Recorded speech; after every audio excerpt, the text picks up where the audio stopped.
12 साल की छात्रा के साथ हुए बलात्कार के मामले में पुलिस ने मुख्य आरोपी को गिरफ्तार कर लिया है। आरोपी एक ऑटो चालक बताया जा रहा है। अब उज्जैन की पुलिस आरोपी की अवैध संपत्ति का पता लगाने में जुटी हुई है। पुलिस अफसर ने संकेत दिए कि यदि आरोपी की अवैध संपत्ति पाई गई तो उस पर बुलडोजर चलाया जाएगा। पुलिस इंस्पेक्टर ने कही, लड़की को गोद लेने की बात उज्जैन को कलंकित करने वाली घटना के बाद महाकाल थाने के प्रभारी अजय वर्मा ने प्रण लिया कि यदि लड़की के घर वालों का जल्दी पता लग जाता है और इस पूरे मामले का खुलासा हो जाता है और अगर लड़की के परिवार वाले तैयार हो जाते हैं तो वे उसे गोद लेने को तैयार हैं।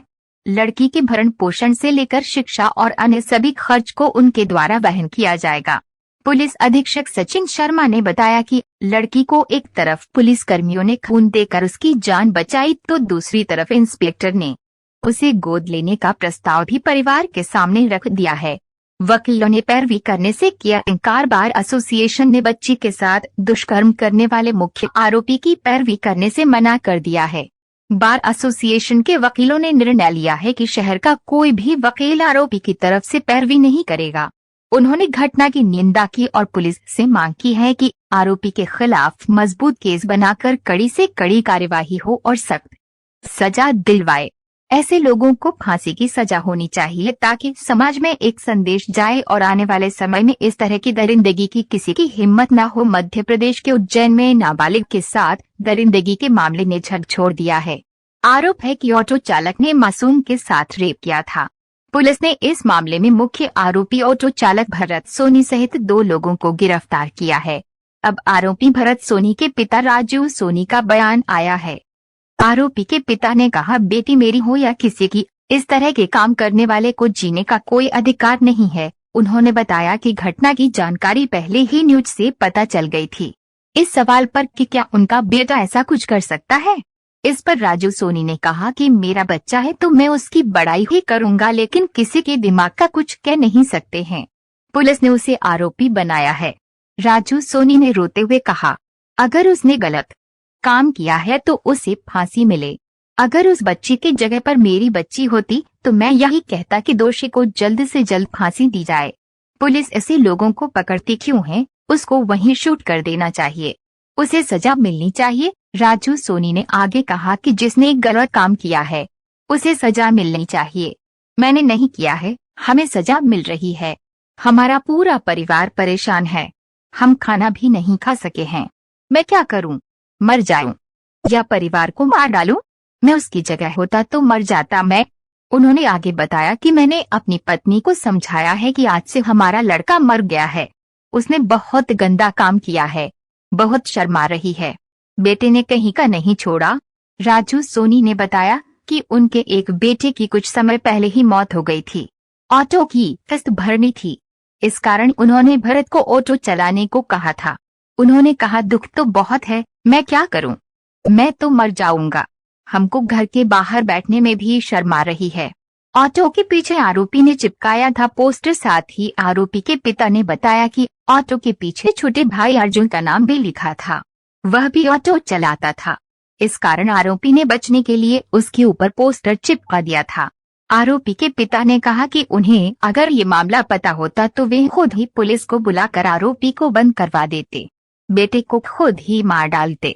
वो बिल्कुल नॉर्मल था। घटना के बाद घर आने पर भरत का कैसा व्यवहार था, इस पर आरोपी के पिता ने बताया कि वो बिल्कुल नॉर्मल था, जैसा रहता था वैसा ही था, उसे कुछ फर्क नहीं पड़ा।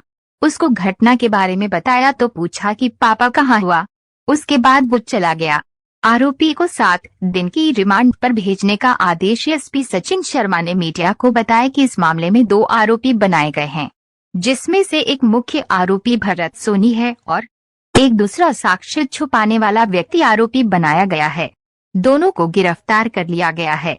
आरोपी भरत को 29 सितंबर की शाम उज्जैन पुलिस ने न्यायाधीश कीर्ति कश्यप के विशेष न्यायालय में पेश किया, जहां से उसे 7 दिन की न्यायिक हिरासत में भेजने का आदेश दिया। उन्होंने आगे बताया कि पुलिस को ये भी आदेश दिया कि उसका इलाज हो जाने दीजिए, वह स्वस्थ हो जाएगा, उसके बाद आप उसकी रिमांड लेकर बाकी की कार्यवाही कर दीजिएगा।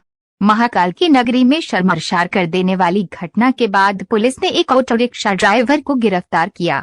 आरोपी भरत सोनी को जब फोरेंसिक जांच के लिए घटनास्थल पर ले जाया गया तो उसने हिरासत से भागने की कोशिश की। भागने की कोशिश में उसके चोट लगी है। पुलिस ने उसे प्राथमिक उपचार के लिए अस्पताल में भर्ती कराया है। बता दें कि उज्जैन पुलिस ने मामले की जांच के लिए 28 सदस्यीय एसआईटी का गठन किया है। पुलिस को मिली बड़ी सफलता। उज्जैन पुलिस ने गुरुवार को 4 और संदिग्धों को हिरासत में लिया था। आईजी संतोष कुमार सिंह ने कहा कि पिछले 72 घंटों के सीसीटीवी फुटेज के आधार पर 5 ऑटो चालकों को हिरासत में लिया गया और उनसे पूछताछ की गई। एसआईटी ने भरत सोनी नाम के आरोपी से कड़ाई से पूछताछ की, जिसने अपराध स्वीकार कर लिया है। पुलिस ने आरोपी को गिरफ्तार कर लिया और पीड़िता के खून से सने कपड़े भी बरामद कर लिए। आईजी संतोष कुमार सिंह ने बताया कि पुलिस ने तकनीकी सबूतों, विशेष रूप से विभिन्न क्षेत्रों में सीसीटीवी कैमरों के फुटेज को खंगाला, क्योंकि नाबालिग लड़की बयान दर्ज कराने की हालत में नहीं थी। आईजी ने बताया कि आरोपी ने सोमवार सुबह नाबालिग लड़की को अकेला पाया और उसे लिफ्ट देने की पेशकश की। इसके बाद वह उसे एक सुनसान जगह पर ले गया। आरोपी ने जीवनेरी गांव जाकर उसके साथ दुष्कर्म किया। इसके बाद उसे वहीं छोड़कर भाग गया। बाद में एक अन्य ऑटो चालक ने पीड़िता को एक आवासीय कॉलोनी के पास छोड़ दिया, जहां वह 2.5 घंटे तक घर घर जाकर मदद मांगती रही और फिर एक आश्रम के सामने बेहोश हो गई। आश्रम के एक पुजारी की नजर उस पर पड़ी तो उसने पीड़िता को कपड़े और खाना दिया। इसके बाद पुजारी राहुल शर्मा ने मामले की जानकारी स्थानीय पुलिस को दी। मामले की जानकारी देते हुए आईजी सिंह ने बताया, हमें एक ऑटो रिक्शा की पिछली सीट पर खून के धब्बे मिले और उसके मालिक राकेश मालवीय को पूछताछ के लिए हिरासत में लिया गया। पूछताछ में हमने पाया कि उन्होंने पीड़िता को घायल अवस्था में पाया था और उसे लिफ्ट दी थी। हालांकि मालवीय ने पुलिस को सूचना नहीं दी। पीड़िता सतना के चेतपुरा गांव की रहने वाली है और 24 सितंबर को अपनी स्कूल ड्रेस में घर से लापता हो गई थी। वह ट्रेन से उज्जैन पहुंची और कई ऑटो रिक्शा चालकों से लिफ्ट मांगी, लेकिन उसे नहीं पता था कि कहां जाना है। इसके बाद वह आरोपी भरत सोनी के ऑटो में बैठ गई, जो उसे जीवनेरी ले गया और उसके साथ बलात्कार किया। पुलिस ने कहा कि ये अभी तक स्पष्ट नहीं है कि नाबालिग सतना छोड़कर उज्जैन क्यों आई थी। उसके पिता मानसिक रूप से अस्थिर हैं और उसकी मां पिछले कुछ वर्षों से परिवार के साथ नहीं रह रही है। लड़की अपने दादा और बड़े भाई के साथ रह रही थी। भागने की कोशिश में लगी चोट। इस बीच उज्जैन एसपी सचिन शर्मा ने कहा कि आरोपी को जीवनेरी में अपराध स्थल पर ले जाया गया, जहां उसने भागने का प्रयास किया। 2 पुलिस वालों द्वारा पीछा किए जाने पर उसने उन पर पत्थर फेंके। भागने की कोशिश में वह गिर गया और उसके पैर में चोट लग गई।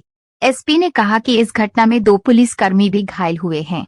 पुलिस ने बढ़ाई धाराएं। एसपी शर्मा ने बताया कि आरोपी पर बलात्कार के अलावा अब एक लोक सेवक को उसके कर्तव्यों के निर्वहन में बाधा डालने और उसकी गिरफ्तारी का विरोध करने के लिए आईपीसी के विभिन्न धाराओं के तहत भी मामला दर्ज किया गया है। पीड़िता लगाती रही मदद की गुहार। बलात्कार की शिकार 12 वर्षीय लड़की मदद मांगने के लिए घर घर गुहार लगाती रही, लेकिन लोगों के दिल नहीं पसीजे। पीड़िता 8 किमी चलने के बाद एक आश्रम के सामने बेहोश हो गई। नाबालिग पीड़िता को इंदौर के अस्पताल में भर्ती कराया गया है, जहां उसकी हालत में अब सुधार है। उज्जैन रेप में अब तक क्या हुआ? उज्जैन में हुए नाबालिग के साथ दुष्कर्म के मामले में पुलिस ने एक आरोपी को पकड़ लिया गया है। युवक को पुलिस पहले ही पूछताछ के लिए पकड़ कर ले आई थी। इसकी पहचान ऑटो ड्राइवर भरत सोनी के रूप में हुई थी। पूछताछ के दौरान उसने पुलिस को बच्ची को जीवन नगर से ऑटो में बैठाकर छोड़ने की बात बताई थी। उसके स्टेटमेंट के आधार पर पुलिस आरोपी को लेकर सीन रिक्रिएट करने जा रही थी। साथ ही मौका मुआयना करने के अलावा बच्ची के कपड़े तलाशने के लिए साथ लेकर जा रही थी। सच बाहर आते ही भागने की कोशिश। पुलिस जैसे ही आरोपी को लेकर पुलिस वहां पहुंची तो आरोपी को अपने सच बाहर आने का पता चल गया। वह पुलिस के चुंगल से बचकर भागने की कोशिश करने के लिए दौड़ लगा दी। पुलिस ने भी उसका पीछा किया। पुलिस से बचने के चक्कर में वह सीमेंट वाली सड़क में गिर गया, जिससे उसको चोट लग गई। पुलिस ने उसे पकड़कर हॉस्पिटल लाई है, जहां उसका इलाज किया जा रहा है। शर्मसार हुआ था शहर। बुधवार के दिन एक वीडियो वायरल हुआ था, जिसमें शहर की गलियों में एक नाबालिग बच्ची खून से लथपथ फटे कपड़ों घूम रही थी। वह अर्धनग्न हालत में मदद के लिए दर दर भटक रही थी। किसी ने मदद कर पुलिस को जानकारी दी। मौके पर पहुंची पुलिस ने बच्ची को इलाज के लिए हॉस्पिटल ले गई, जहां दुष्कर्म की बात पता चली, जिसके बाद एक ऑटो चालक समेत 4 लोगों को पकड़ा गया। इनमें से ही वे ऑटो चालक हैं जिसने वारदात को अंजाम दिया है। दोस्तों, आरोपी को फांसी ही होनी चाहिए। हर महिला में फूलन देवी होनी चाहिए ताकि वो जुर्म करने वाले आरोपी को जान से मार सके। दोस्तों, अपना ख्याल रखें, किसी पर भी विश्वास न करें। जय हिंद, जय भारत।